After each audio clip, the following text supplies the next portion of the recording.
The Saints offense is currently in witness protection.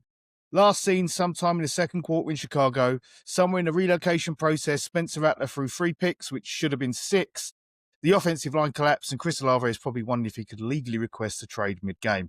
It turns out Dennis Allen didn't just want revenge. He wanted closure, catharsis, and probably a few free therapy sessions on our behalf. 4 turnovers, 222 rushing yards allowed, and a masterclass in what happens when your ex knows all your weaknesses. The Saints didn't just lose to the Bears, they got psychoanalyzed by their former head coach. So, pull up a chair, grab a drink, and join us on the Transatlantic Tailgate. The Saints, the city, and me. 2 guys from across the sea. The Saints, the city, and me. Procrastinators and MKC Papa. Go down. In the absence of Mike, who's somewhere between downtown Chicago and O'Hare Airport, still working off Saturday night's deep dish, let me welcome someone who's been helping UK fans make sense for American football for years. Ben Isaacs is joining me on the pod. Ben's a journalist, author, podcaster, and radio host. He does it all. You've probably heard him breaking down college football on College Days podcast or chatting NFL somewhere alongside Nat Coombs. And of course, he wrote the excellent book, The American Football Revolution, all about how the sport has taken root here in the UK. It was through Ben's appearances on the Americanage podcast with Nat and I, Mike Carlson, that I first heard the name Lamar Jackson muttered and the extraordinary things he was doing at Louisville. Ben was one of the first people banging the drum for Lamar in this country, and he was now one of the top QBs in the world. So today we're going to talk through a rough afternoon for the Saints in Chicago, a day that saw Dennis Allen get a Chicago pie-sized portion of revenge on his former team. So we'll break that down, what we learned, what we didn't, where both sides go from here. And did I mention that Ben is a Bears fan? Ben, how are you doing? Yeah, I'm good. I did enjoy that game, and I did also enjoy that very kind intro that you gave me. There was a lot to like from a Bears point of view last night, but there was plenty to dislike as well. And I'm not as down on the Saints, I think, as most people kind of looking at it on a national level. Yeah, I think we are in a position where when it goes bad, it goes really bad. We're hanging in there with teams and keeping it tight. Like we within 9 points of you last night, but it was just like Spencer Rattler just imploded, didn't he? It was the whole Caleb versus Spencer. They didn't make as much of it as they could have, and I just think he was probably trying to prove a point, and it just didn't. They let him push it a bit, and we saw what happens when he does that. Yeah, I mean, to be fair, I don't think either quarterback covered themselves in glory. I think it was Caleb's worst game of the season. With Spencer Rattler, before the season started, all through the off season, I was telling anyone who would listen that the Saints should just play Spencer Rattler all season. Forget about Carr. Just what are you going to learn? Like the Saints aren't going to be a playoff team. So what's Carr going to do for you? With Spencer Rattler, if you play him the entire season and you think, do you know what? He's terrible.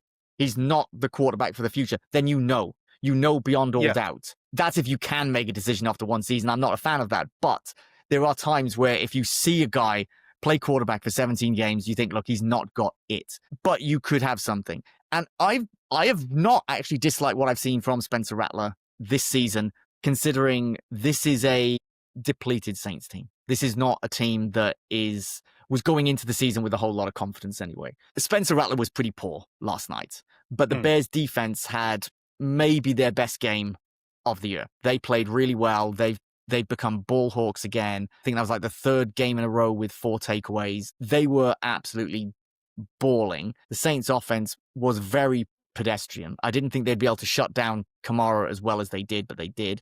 And then, like you say, Spencer Rattler was forcing it. But I do like his skill set. I like the fact that he's got so much confidence in himself. He backs himself. He's a bit of a dick.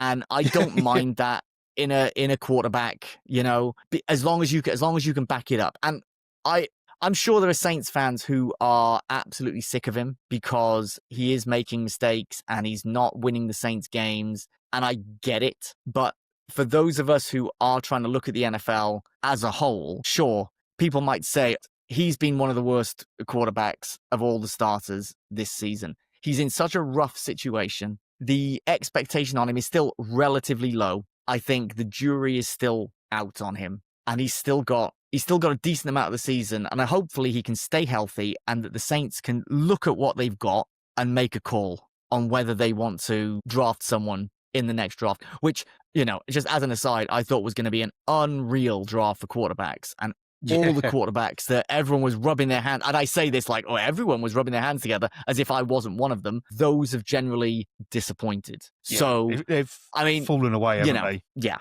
I mean, what's your thoughts on Spencer Rattler? I mean, I'm someone who, me personally, I didn't like him. I didn't like the draft pick. I know it's a 5th round pick, and you're saying, well, actually, if you take a swing at a 5th round quarterback, you're probably not going to lose much anyway. Sure. My opinions are very much based on QB1, because I was like I watched that and I was like, this guy's a dick. This guy can't lead players. He's come in, I think last year we gave, there was a lot of, we had the agenda in the Saints fan base, which was very much people pushing for him to take over from Carr. And that was as much about the excitement about Rattler as it was about people just didn't like Derek Carr.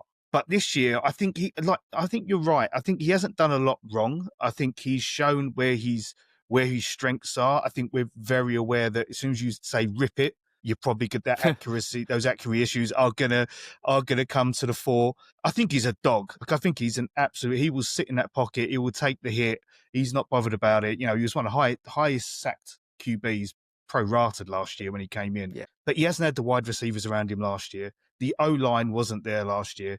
That's come together this year, and he's looked steady. I made the comparison the other day that he reminds me of when Teddy Bridgewater came in for the Saints when Drew was injured, and just kept it steady, didn't lose games, did enough so that the players around him, the supporting cast, could do their thing. But like I said, the run game didn't get going yesterday. We looked shocking. I think, correct me if I'm wrong here, like you was at the bottom end of the run game defense ratings before this game. And you just annihilated us. We couldn't get anything going at all.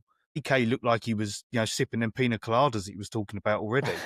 Kendra Miller gets injured. We bring in Devon Neal, the rookie, and all of a sudden Taysom can't get anything going. He was -1 yards, I think, during the game. So, the run game went, and then it was like, well, we're going to have to throw it. And it was, 4 turnovers. Arguably should have been another 3 picks.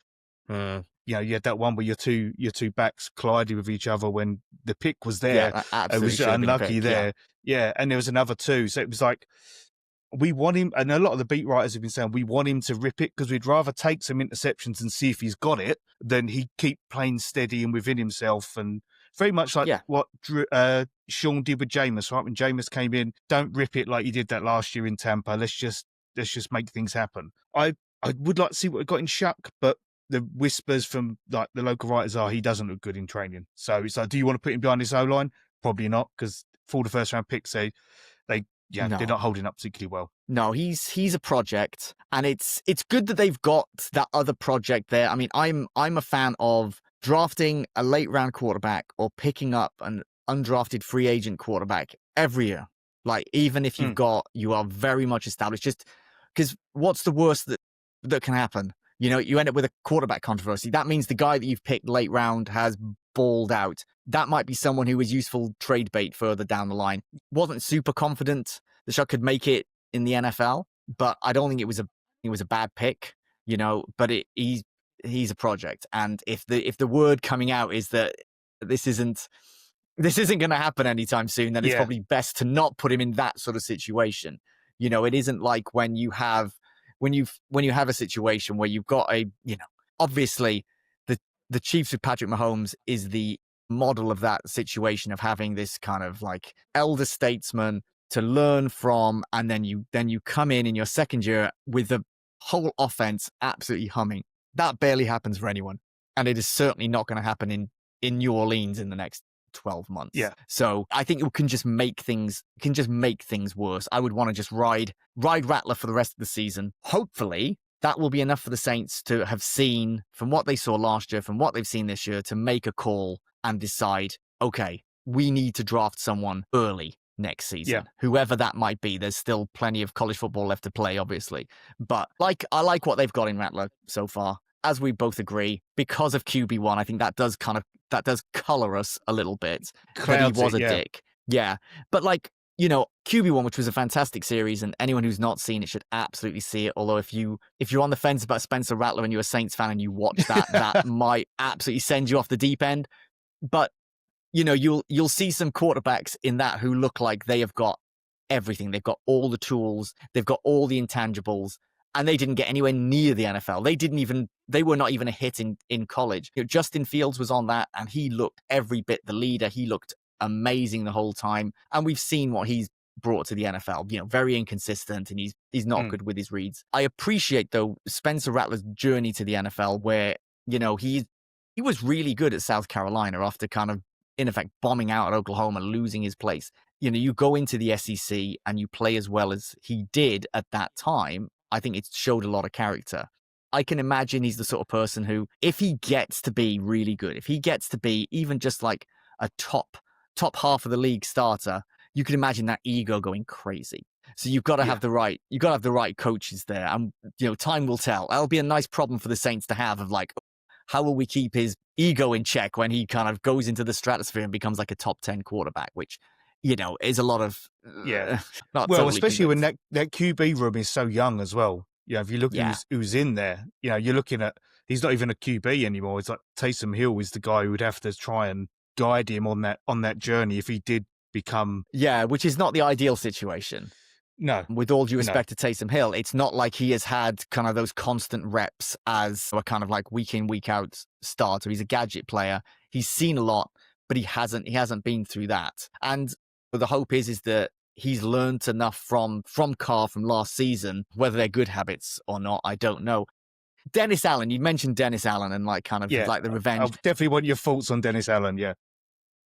Obviously, Saints fans won't have the fondest memories of Dennis Allen, and with good reason. But I think just some guys are not meant to be head coaches, Absolutely agree. Like, he's the perfect guy for the situation he's in right now. In fact, I think if you were going to kind of fill out the coaching staff of your favorite team, I think what you would want is a young, hot offensive guru as the head coach and a grizzled veteran defensive coordinator who's just going to handle all of that. And ideally, someone who's had some head coaching experience so that your young head coach can turn to him and get the advice that he needs and be able to get on with it. So Dennis Allen seems like a perfect fit there, because if you have it the other way around, where you've got a fantastic defensive head coach and you've got this offensive coordinator who's like a star, he's gone. You've only got him for a couple of seasons. Whereas defensive coordinators, it's not so much like that, especially because who on earth is going to try and hire Dennis Allen to be their next head coach? It's just not going to happen. So the Bears have got themselves in a good situation there. Whether it works out, I don't know. I think it's still going to be a tough season for the Bears, but that's I think the chemistry that you want. And I was very pleased for Dennis Allen to be the guy. I think he's one of the best defensive coordinators in the league. I think he's really imaginative, and I'm not worried about anything that happened when he was in charge in New Orleans. That to me is not so much like it's ancient history, but I don't think it's relevant to the job that he's doing now. Yeah, I agree. And I think if you wanted to look at relevance, it would be before he took that job and what he was doing with it. Because he took that Saints defense over from Ryan and he turned them into one of the top defenses in the league, with Lattimore and bringing Demario Davis in and Marcus Williams coming in at safety and then building that defense. And, I just think you're absolutely right. Some coordinators just aren't, they're just not like the leaders of men to be the leaders of men, if that makes sense. It's like you can lead a sub unit, but you need that guy up top like Sean Payton was for him to just say, keep him in check, but also, let them do their thing. And you saw that in his final years as coordinator of the Saints, he was fantastic, and that's why he got the head coach's job. But they probably didn't. He'd warned him from the Raiders on some of the character flaws, but I think he'll do fantastic in Chicago, and I think he'll build that defense out to look like Dennis Allen. Yeah, it's been fun watching them the last few weeks. It was not great the first couple of weeks of the season, and it was kind of panic stations among Bears fans the first couple of weeks. There was a lot of stuff like, is Ben Johnson the guy? There's been 2 hours of football at that point. And in the first game of the season, they dominated the Vikings for 3 quarters and then threw it away in the final quarter. And then they got absolutely annihilated by the Detroit Lions. And it was like the sky was falling in, even though I think a lot of Bears fans looking at the schedule before the season felt, well, those are 2 losses. But it was the manner. It was the throwing the win away and then just being not even remotely competitive in the second week. And it's been different since then. The schedule has then been kind to them. They played Dallas, who are just until yesterday, just woeful on defense, just couldn't do anything. And that was the Yep. perfect get-right game. But in the first 4 weeks of the season, the Bears could not get the run game going. And against Washington on Monday Night Football, they finally did. Not spectacular, but they did. And then this was the thing that bothered me the most, looking at it kind of like, what were the Saints doing? They were getting gashed by a Bears running back room that I think is one of the weakest in the NFL. DeAndre Swift, he's got his moments, but he's streaky, and this was kind of one of his good games. But he was just finding creases so often, and he was not getting kind of tackled on the first contact. Kyle Monongai, the backup, he got like 80 yards. The Bears were able to control the clock when things started to look a bit shaky, when they gave up the touchdowns kind of either side of halftime, which I think kind of skewed things, because this was a game that it felt like a blowout. The scoreline was like a 12-point difference, but it felt like a blowout. But it was, just those bits either side of halftime. But then the Bears were just able to lean on the run game, which they've not been able to do in other games, which is kind of why they couldn't close out against Minnesota. It's why when they were playing the Raiders and the Commanders, they just couldn't grind them out quite how you would want to grind them out. And they were able to do that. And that to me felt worrying from a Saints point of view, because the Bears have not been able to do that against anyone else. And that run defense, if people who do not have a talented backfield, and with all due respect to DeAndre Swift, if you don't have a super talented backfield, but you're able to just do what you want at the line of scrimmage like that, that is frightening from your point of view. Yeah. And, the tackles, we've obviously Werner and DeMario have been there for a while playing together. The tackling sort of wasn't great against the Patriots, even though the Patriots didn't really get their run game going. I think it's one of DeMario's lowest amount of tackles in a game, that game. And then yesterday, it just felt like once they got through the front four, the linebackers weren't anywhere there. It was just like the parting of the Red Sea for them to just to go through. And even some of those ones, they just popped through a hole. I think there was one, it might have been the running game, it might have been on Caleb, but DeMario's got his ankles and he gets the ball away, and it's like it just wasn't happening for him at all. And it was a question I had for you. It's like, do you think that is like a turning in Bears offense and getting them to do what they want, or did you think it was more on the Saints? And it feels like it's a bit of both, really. I think it is a bit of both. I think it was the ideal opportunity to kind of get some confidence up as it started to be that clearly there were going to be lanes and the tackling wasn't great. But on the other hand, to give respect to Ben Johnson, he was adamant that they would establish the run, and it didn't happen the first 2 weeks of the season. And he started to fix things, or this is what was coming out. That kind of the beat writers are saying, like, he's telling us he's working on things to fix the run game and it will improve, and that it was going to be a priority in the bye week. And in the 2 games since the bye week, their rushing yards have, I think, more than doubled per game. Yeah. So Ben Johnson is a very imaginative and clever offensive mind. So I do trust him to be able to kind of scheme ways to make the most of what he's got. He's a big DeAndre Swift fan, and I don't think anybody is going to use him as well as Ben Johnson, but I still worry about the talent there, and that against a better defense, I don't think they're going to be able to do that, and then they're going to have a problem.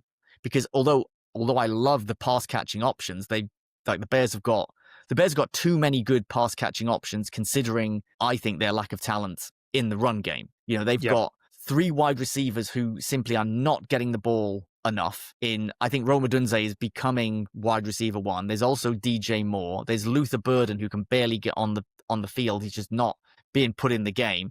They've got 2 starting caliber tight ends. I don't think you necessarily need those kind of 5 really good pass catching options when you don't have a star running back. I would have much rather have had them use a higher pick, or even kind of put some sort of like package of picks together to get one of the really good running backs that were in that draft. Now, Ben Johnson and the Bears clearly didn't think it was worth that. I think they have said that there were players they were interested in, but they were gone, and they were not going to reach for someone who they were not as enthusiastic about, which I get. But I do think there is a real ceiling on this Bears running back room. And I think any Bears fans who watch the game and think, oh, well, there we go, the running game is fixed, we can control the clock, we can open up the passing game, the play action's going to come, I'd say hold your horses. I think that could end up being a mirage. I hope I'm wrong, It's going to be a different test against Baltimore, although their defense has not been good, but they've got players coming back. We'll see. I'm not super confident. I think last night might have said more about the Saints than it did about the Bears in terms of that rushing attack. Yeah, and it's NFC North looking quite competitive this year as well. Like you three of you on 4 wins or more. It's always seems to be that division looks as though it's got the clout, and just unfortunate the way that the chips fall sometimes. Yeah, it looks a brutal division again.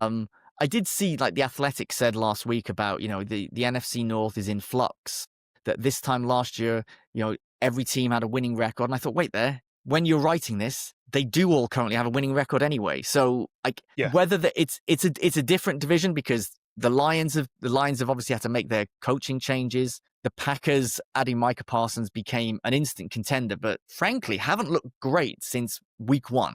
And by week 2, they were talking about going 17-0, and they've, obviously they then went a few weeks without a win. The Vikings currently bottom of that division now at 3-3. I think they're the ones who should be the most worried because I don't think they know what they've got at quarterback. With JJ McCarthy, who missed all of last season, he was. Now, I'll have a rant here about the way that we judge young quarterbacks, and this is why I'm like, I'd let Spencer Rattler play all season, and then maybe you're able to make a judgment. Like, if it's an absolute disaster, and you think this is all on him. But there were people after week 1 when the Vikings beat the Bears on Monday Night Football with JJ McCarthy as the starter, and there's this whole thing of like JJ McCarthy growing up a Bears fan. There were these pictures of him dressed in Bears gear going to his first game at Soldier Field and all this sort of stuff. He had a bad game, but he did have a good fourth quarter. And there was all this stuff like, JJ McCarthy, is he the second best quarterback out of that draft after Jaden Daniels? And I'm like, are you kidding me? Did you watch the game? He was poor. But because of a comeback victory and because he, ended up having a good quarter, people were thinking, oh, he's great. Then he wasn't good the next week. And then it's like, is he a bust? Like, you can't be elite one week and a bust the next. Now, we've had all this stuff about CJ Stroud. CJ Stroud has such a fantastic rookie season. And it was like, CJ Stroud is elite. Now, hold up. To be an elite quarterback, I want to see you do it year in, year out. I don't think you can have a situation where there's like 25 elite quarterbacks in the NFL. It doesn't work like that. Elite quarterbacks are hard to come by. Now, every Saints fan will obviously worship the ground that Drew Brees walks on. You think of how many years he did it, playing at such a high level, even when he was getting older, playing at that sort of level. That is elite. Not having one good season and then being pretty meh, as CJ Stroud was last season, and it has been this season. CJ Stroud has had more bad games than good games, but people have painted themselves into a corner of, well, he's elite. And now we're going through it with Jaden Daniels. Jaden Daniels has been bad this season, but people had already established he's elite. So now what do we do? Yeah. I had someone say to me in the press box yesterday, is Drake May already one of the top 3 quarterbacks in the league? I wanted to flip the table. Like, I'm sick of this. So there was this stuff. Is Drake May elite? Based on a run of 4 really good games. It's absolutely absurd. People, and I blame kind of social media to a certain extent. Yeah, I think, and I know you got children as well, Ben. It's I think it's an element of having everything immediately with what social media brings.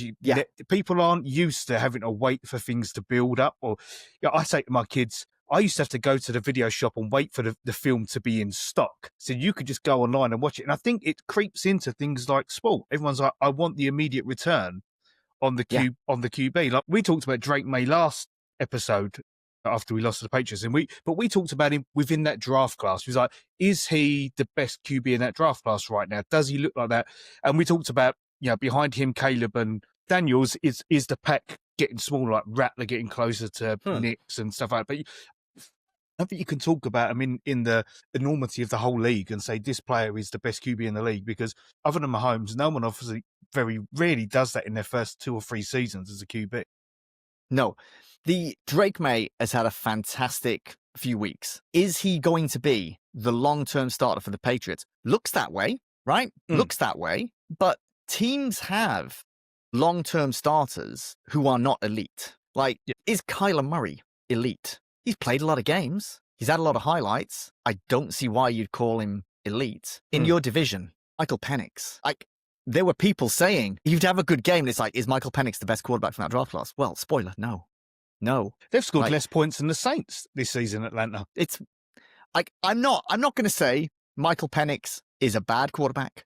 He can't be a starter in this league. People really need to pump the brakes on the Yeah. way that they talk about quarterbacks, because it becomes toxic. Now, the Saints have got a situation where a big talking point is going to be, is Spencer Rattler the guy? And it's a true assessment, that they know that that he's not surrounded by talent. And my worry is that Saints fans will just get more and more aggravated because they will feel like, well, if he is not like a top 16 quarterback at the end of this season, then he's a bum and we need to move on. Maybe they do need to move on. But the general discourse around young quarterbacks is just wild, and it gets worse every year. And everyone's looking for one in the draft. Like if they're struggling with an older player, and they want to, like we said, they wanted to make an immediate impact. And we was having a debate in the UK Saints WhatsApp group, and I started to be a bit of a wind up, and I was throwing in people going, no one develops QBs anymore. And I was like, and I threw in a picture of Aaron Rodgers. I threw in a picture of Jordan Love, and they went, that's one franchise. I was like, but they've obviously know what they want to do. They went, but they sat behind elite QBs. I was like, well, there isn't elite QBs everywhere for players to sit behind. So they've got to make the best of what's there at their disposal. Don't get me wrong, I'd love for Spencer Rattler to be great. And then all of a sudden people go from saying, oh, Tyler Shuck, what a waste at 40 to, my God, you got Spencer Rattler in the 5th round. What an amazing pick. That it flips the narrative completely. And that's the fickleness of sports fandom, right? Because you can just fold it in whichever way you want to deal with it. So, I mean, I've had this fantasy, though, of if Rattler doesn't work out, and I don't think it's a decision the Saints should make this offseason, but let's say he gets another season and he's not the guy, and by then we've seen something out of Arch Manning, and that Arch Manning has been good, because obviously this season he's not been good, but again... It's the fairy tale, Ben. It's the fairy tale. Yeah. The idea of him going really to the family team, where his granddad Archie was the first star quarterback in franchise history. The idea of him going there and fulfilling that destiny, the romantic in me absolutely loves that. It would just feel so appropriate. I'm sure there's a certain section of Saints fandom that started the season thinking, oh, I'd like Garrett Nussmeier. Like Garrett Nussmeier from LSU. Yeah. But Garrett Nussmeier has obviously not had that sort of season. No, and you give me a nice segue actually there, Ben. So we're going out to New Orleans this week to watch the Saints, the Bucks, but we are going to see LSU A&M on Saturday night. So we're taking a busload of us 15 up to Baton Rouge. Any thoughts on A&M or LSU this season? As I said at the start, you're one of the leading experts on college football in the UK.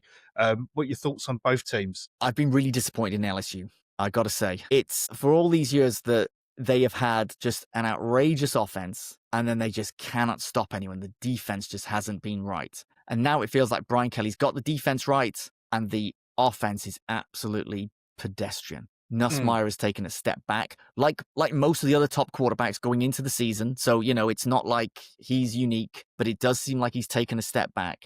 They haven't got the playmakers that they did have. Losing to Vanderbilt. Now, Vanderbilt have clearly come on leaps and bounds. They beat Bama last season. They're already bowl eligible. They legitimately look like they could be a playoff team. So the fact that Vanderbilt beat them, didn't storm the field, because they'd gone into that game as favorites, and I could not believe that Vandy were favorites against LSU. Yes, they were at home, and yes, the line was really small, but it's a bad look for LSU to be underdogs against Vanderbilt, no matter how good Vanderbilt are. I don't think LSU are going to be a playoff team. The SEC is absolutely stacked. Again, Alabama, after the week 1 debacle against Florida State, have looked great. Georgia's beaten Ole Miss. Ole Miss look really good. Texas A&M might be the best of all of them. They might be the most balanced team in the SEC. I feel like there's this psychological issue with A&M where they'll always just make some sort of mistake. LSU, traditionally, those big games, they kind of expect to win them. I think A&M go into them and they're afraid. I wouldn't be surprised to see an upset in Death Valley. I mean, A&M deservedly will be favorites, but it's one of the toughest places to go in any sport in America. Well, so I imagine the atmosphere. But people say, now I've not done, Dom Corbett's been to a night game in Death Valley, that if you go to a night game at Tiger Stadium, it might be the best atmosphere you get at any sporting event in America. So I am incredibly envious of you. I've got a Bears sweatshirt on right now. For anyone who's able to see, I've got a Bears sweatshirt on, but underneath, I've got a t-shirt of the best team in Louisiana right now. And that is... I know who this is going to be. Yep, Roll Tide. Green Wave. I don't know, you almost said Roll Tide Right. then. Yeah, roll wave. Roll Wave, yeah. Tulane, like, I certainly wouldn't, if I had the choice of going to, and I don't know if Tulane are home or away, if I had the choice of going to a Tulane game while Tulane are riding high, or an LSU game, any LSU game, I'm going to the LSU game, because that is going to be an incredible experience. The idea of being able to go to Tiger Stadium and then the Superdome the next day. Can you believe I've never been to the state of Louisiana? I've been right on the border, Southeast Texas. I've never stepped over to Louisiana. It's one of my sister's favorite places in the world. And when my wife and I were first together and we got engaged, in fact, it was before we got engaged, we had said, because we both love traveling through America and we had the chance to do it both for pleasure and for work a hell of a lot. And we thought, our honeymoon, there's only one place that we want to go, and it's New Orleans. And this kind of shows how old I am. Within days of us having that conversation of like, that's where we would go. We ended up getting married in 2008. Within days of us having that conversation, Katrina happened. And it's obviously, Katrina was an absolutely heartbreaking event for a community. And it was, you can't tell the story of the Saints without the impact that Katrina had. But at some point, I'm going to get to New Orleans and I will go with my wife. I'll be gutted if work takes me there without her, or work takes her there without me, because it's something that we want to do together. It's the place that I have not ticked off. I've been all over America and it is the place that I've not ticked off. So hopefully you and your crew have a fantastic weekend in a beautiful place. It's got a lot of similarities with Chicago in that it's a place with so much soul, great food, very different food, a real distinct culture, place that absolutely loves its football, loves its team, really kind of lives its team, loves football, and is so welcoming to international fans. Absolutely. And part of that is the work that you've done.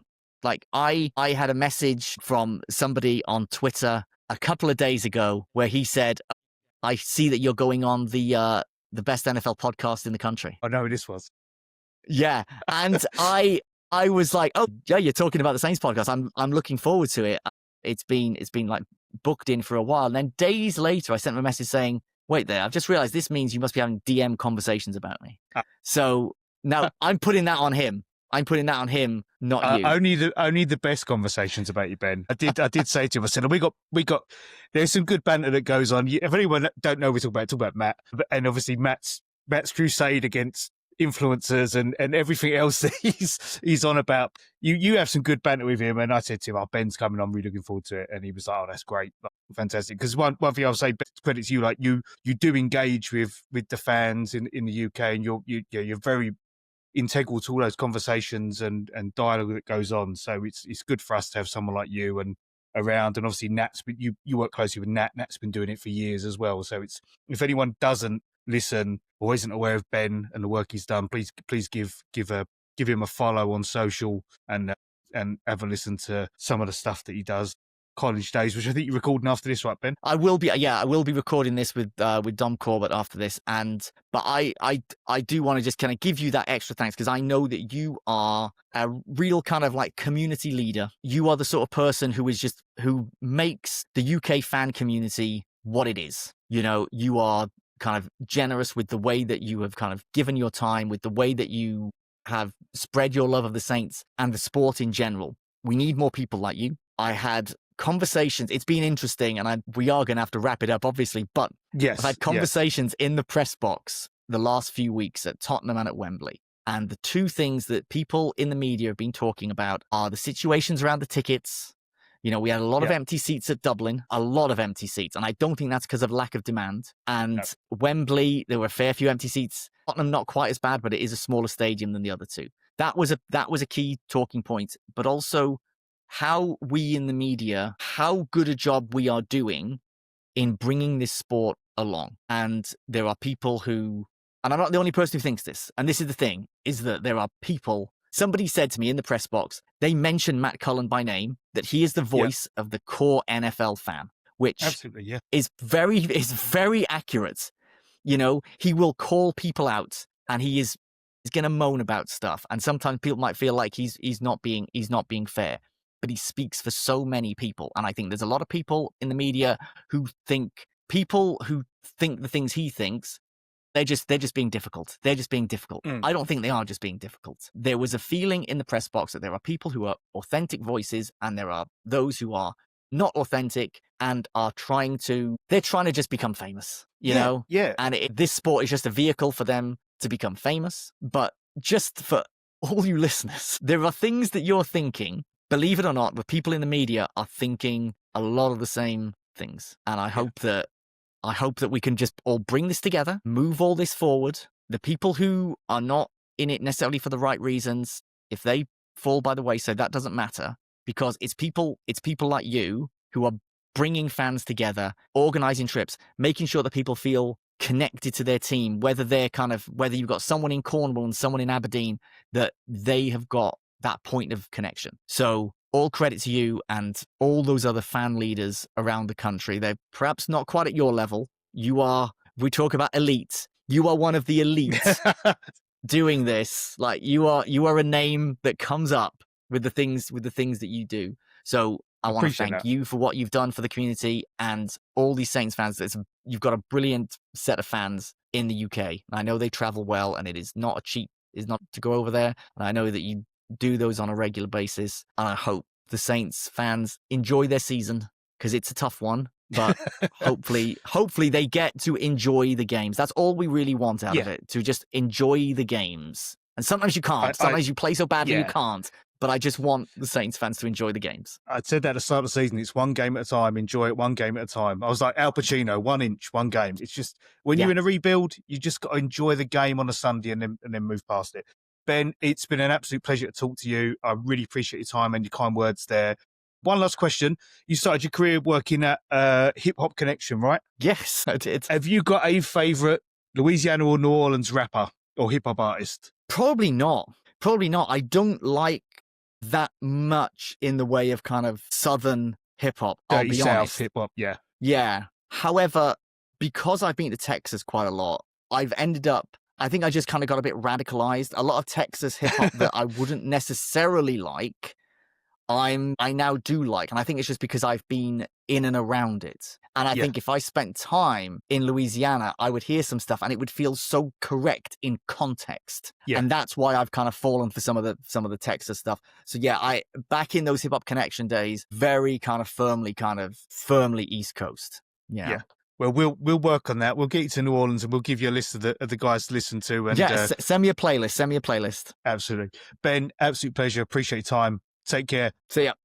Thanks again to Ben for joining us there. It was great conversation, some great insight. Remember, you can pick up Ben's book, The American Football Revolution, Amazon, all good retailers. It's a great read, some great stories in there about the journey of the game in the UK. So please check it out. And I found a straggler wandering around the hallways of O'Hare Airport. Look at him. Midway Airport, mate. Midway. Oh, how you doing? Yes, I'm not bad. I can't wait to listen to what you and Ben have put together. I look forward to that, my friend. I'm all good. I've only been here 3 days. I've got another 13 days of this trip to go, and I'm absolutely battered already. With jet lag, food, drink, walking. But first time in Chicago, absolutely loved it. Obviously, the expectation with the game wasn't great. We all knew what possibility could be. And they didn't disappoint us in the bad way that the Saints quite often do. Obviously, you guys are watching it, and when you're live, sometimes you sort of think, are the people who are watching it on TV, are they really aware of how bad it is? And I had to send a message, didn't I? And like our boy Shane was like, yep, this is even worse than watching the Falcons last year.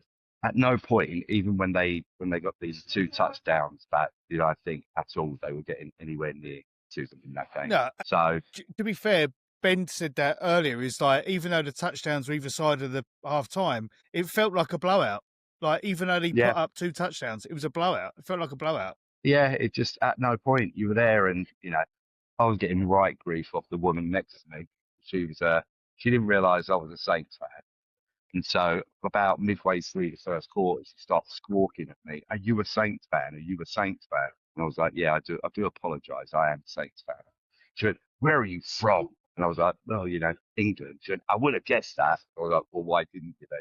But anyway, she was really loud. She was really, really loud, quite vociferous and boisterous. But she was like in her mid 60s, might even been touching 70. And after we did that lateral, She might have obviously there was fancied another you. guy. No, I don't think so. There was another guy who was sitting next to me who was a Saints fan as well. And I think I was actually sitting in his mother's seat, who was quite elderly, and it's too wet and cold for us to get to the game. But he lives in Florida, but he's got a season ticket in the Dome. He goes there every home game. So I was having a bit of a chat with him. And then when that lateral happened, me and him both celebrated, as you would. When it obviously got pulled back, she didn't turn to me, but she was F-Uing at the top of her voice, like directly in front.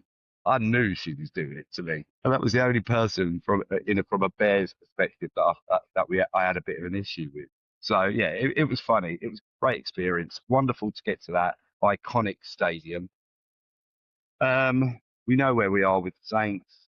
Um, it's good, bad, indifferent. We're going to get it all this year, aren't we? But Yeah. Chicago, I cannot wait to come back, and I will come back for a longer time. We play there next year. We're playing Yeah, Chicago next year. I'm looking yeah. at it. If the school holidays line up nicely, as the pizza, it ain't my kind of pizza. What's the pizza like? No, that was, or was it? How do you pronounce it? Is it Pergroves? I think it is. That was a recommendation from Shane and quite a few others. Man, I've never seen anything like it. Obviously, it's deep, deep, deep pan, like a pizza pie.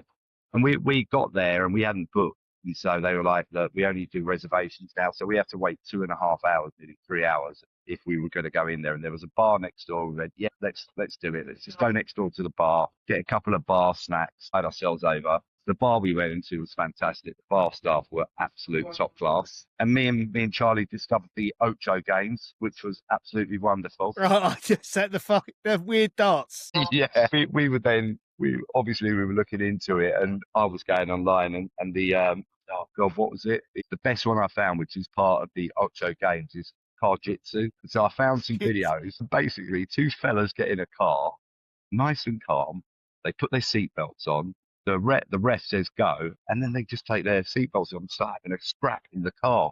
Absolutely amazing. Honestly, I'm a huge fan of the Ocho games. I can't wait to. There are so many. There would be and on the screen after I can't remember what the darts is called, but then there was a game of football that had three teams and three goals. They just make up games as they go along. I think it's based on oh God, my memory. Ben Stiller film. What is it? What is it? Come on, help me Dodgeball. out.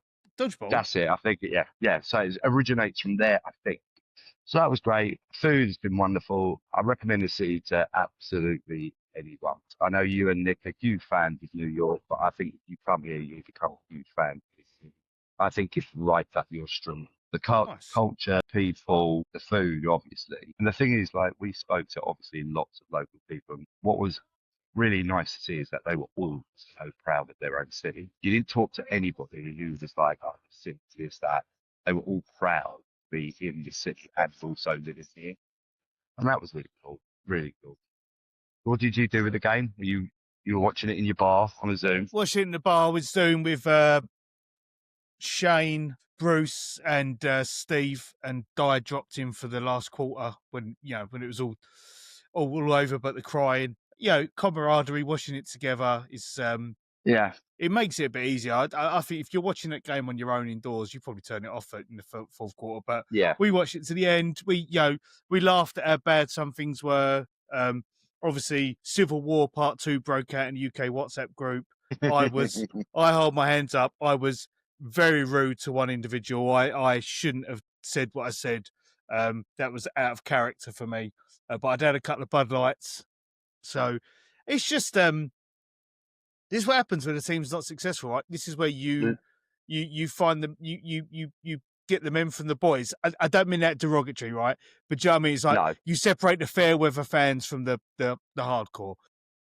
But as you said, any team that is struggling the way that we're struggling, divisions and arguments, and people's opinions, whether they're great opinions or bad opinions, or unfortunately everyone gets a bit emotional, don't they? So yeah, Yeah. it is what I it think is. I'd say is like listen to other people's opinions and don't shoot them down just because it's not your opinion, right? And Yeah, that's yeah, why I got frustrated because there was a refusal to accept what I was trying to say. So I told I said I can't argue with stupid, and a couple of people said to me you shouldn't have said that. So I apologise to that person if they listen. They yeah, probably don't. yeah. Well, they certainly won't now. They probably won't. No. But we did have someone Here's me. slide into our DMs on Insta saying they've just started listening. I haven't read the message yet. I need Yeah. to read it. I just saw the headline. So you've had a good start to your New Orleans, Chicago.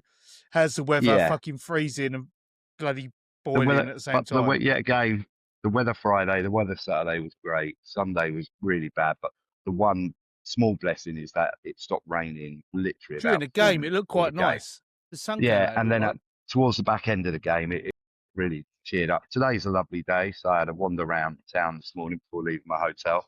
But yeah, it was so, and it's great, obviously, for us Brits when we come over to America. I think one of the things that we love more than anything is obviously going to the game, but it's also, if you've got a midday game, it's wonderful coming out of that game and then going into a bar with 800,000 screens and Yeah. watching every other game that's going on. And that's what we Honest. did. We did that. like, right? If someone opens up a proper American sports bar in London with those amount of screens and the amount of beer they have on tap, it'll be packed for every sporting event because it is such a good communal experience to go to a bar like Yeah. that and be able to watch whatever game you want. And I can sit here, you can sit there, you can watch that game, I can watch that game, but we can still talk and converse. And I just think it's something that if it catches on over here, that's a proper American sports bar. So I Yeah, did it yeah. in Charlotte when I went for work, different bars. It's such a good experience, I think, on a Yeah. Sunday No, after a game. absolutely. And that's it, I'm flying into New Orleans my flight's in about an hour. And then, again, I'll check into my hotel and I'll just go out and find a bar and watch this evening's games as well.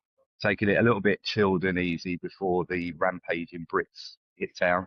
I'm packed. I've got a cap for every game. I've got my dungarees in case I wear them. I've got my Whit Weeks jersey for LSU. I'm ready to go. I'm going to pack my laptop after I've edited this together so we can do an episode together in New Orleans, find a nice location. Maybe Nick can put a good word in at PJ's Coffee for us and we can set up there and do an episode and pretend we're NOF.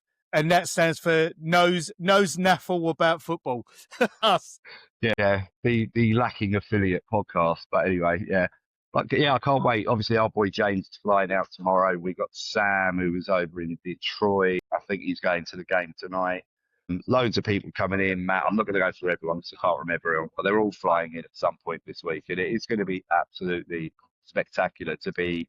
What I would say, again, myself and Charlie, who was here, and we also met Charlie, Scottish Houdat, had a drink with him. Yeah, it's good to see Charlie there. Yeah, obviously met our boy Eric. Didn't spend that much time with Eric. We floated around to a couple of bars, and then I was going to, the night where we had the pizza, I was meant to be meeting there at the game, but then we had the 3-hour delay to eat.